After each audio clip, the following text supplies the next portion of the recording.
Deus quer que tenhamos uma vida abençoada. Amo ao Senhor porque Ele me ouviu. Amados, a primeira coisa que o salmista vai dizer é que ele o quê? Ele o quê? Ama ao Senhor.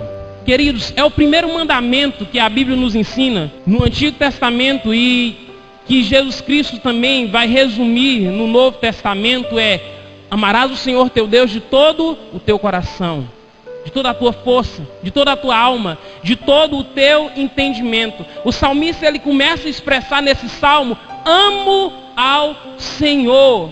Por que o salmista está dizendo que ama ao Senhor? Tem um motivo dele amar ao Senhor.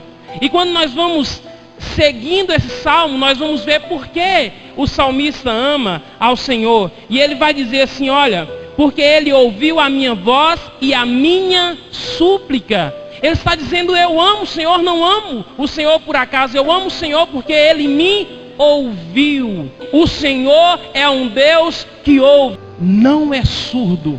O Deus que você serve está com os ouvidos atentos para ouvir a sua voz. E é por isso que o profeta Isaías, ele diz: porque os ouvidos do Senhor não estão tapados e a mão do Senhor não está encolhida, para que Ele não possa o quê? Abençoar, ajudar. O nosso Deus está com os ouvidos atento à nossa súplica. E o salmista descobriu isso quando? Quando foi que ele descobriu essa maravilha que Deus está com os ouvidos atentos? Ele ouviu a minha voz e a minha súplica, porque inclinou para mim os seus ouvidos. Portanto, invocá-lo-ei enquanto eu viver. Cordéis da morte me cercaram e angústias do inferno se apoderaram de mim. Encontrei aperto e tristeza. Então invoquei o nome do Senhor, dizendo: ó Senhor, livra-me.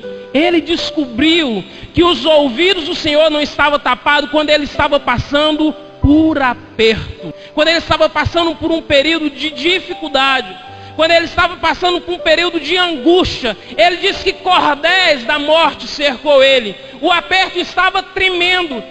Ele olhou para todos os lados e não encontrou saída. Então ele volta os olhos dele para aquele que está sempre disposto a nos ouvir. Diz: ó Senhor, livra-me. E aí, quando eu olho para esse salmo, eu vejo que o salmista aprendeu uma coisa muito importante que nós precisamos aprender também. Ele diz assim: por isso invocarei o Senhor enquanto eu viver. Se você passa por luta é porque Deus está querendo te ensinar alguma coisa. Deus não nos deixa passar por luta quando Ele não tem nada para nos ensinar. Nada acontece nas nossas vidas por acaso. Ah, estou passando por isso aqui. Será? Será? Não, porque Deus tem um propósito. Deus tem algo a realizar. O salmista estava passando por aperto para ele aprender algo com o Senhor. Ele aprendeu que agora, depois dele passar por essa prova, todos os momentos que ele passasse por outra, ele sabia que Deus estava com os ouvidos atentos para ouvir a ele. Que o Senhor estava com os ouvidos não só atentos, mas que ele se inclinava para ouvir. Amado, pense nisso por um momento, reflita nisso.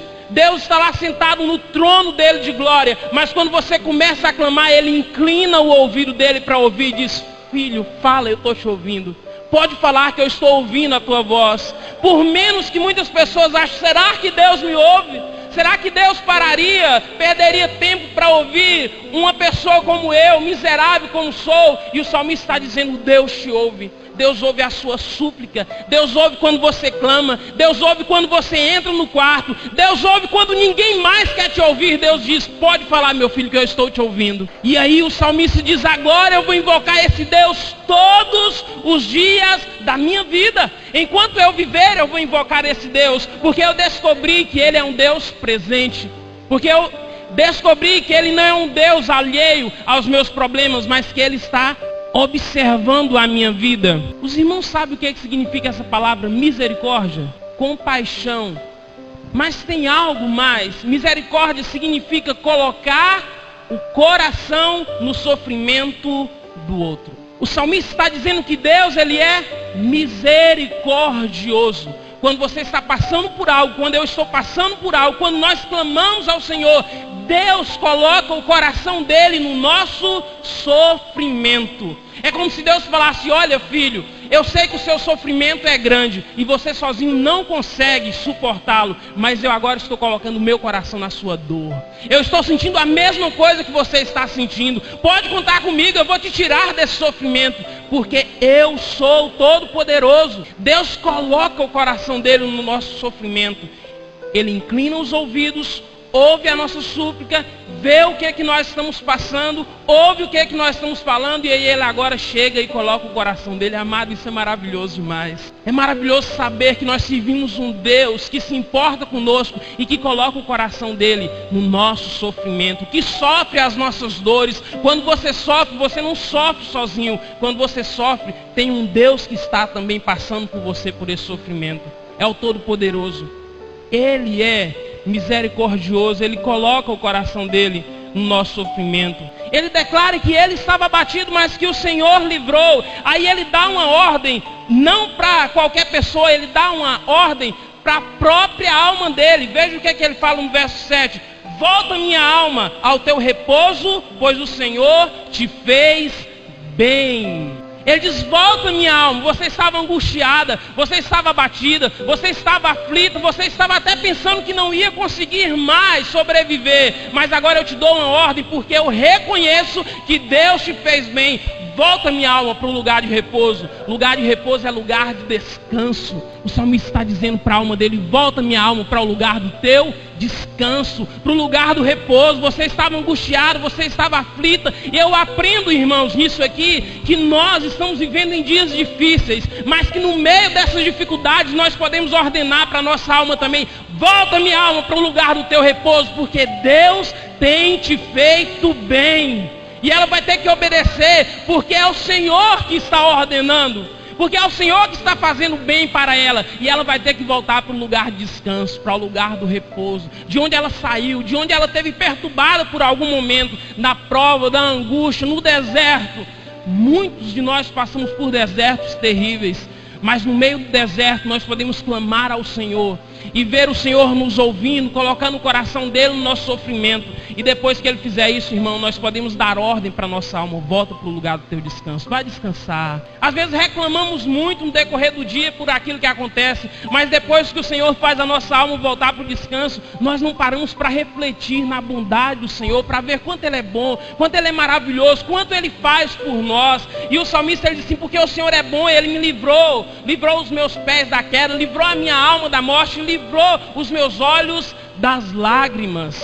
Mais do que aprender também que ele agora pode clamar em todo o tempo que o Senhor vai ouvir, ele aprende agora que ele precisa andar na presença do Senhor, na terra dos viventes. Isso é para nós, igreja do Senhor. Nós precisamos aprender que nós precisamos andar com Deus, é ter intimidade com Deus, é andar, é falar com Deus, é dialogar com Deus, é contar os nossos problemas, é contar as nossas alegrias, é contar as nossas decepções, mas é contar também as nossas vitórias. Olha, Deus, como é bom andar com o Senhor.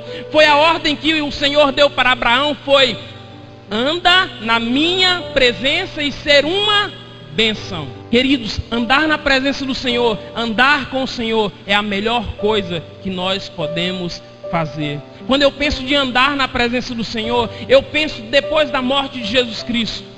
A Bíblia diz que depois da morte de Jesus Cristo, todos os discípulos ficaram cabisbaixo. Amados, andar na presença do Senhor é a melhor coisa que existe. Porque andar sem o Senhor é tristeza, mas andar com o Senhor é alegria, é ardor de coração, é pulsar forte as nossas vidas.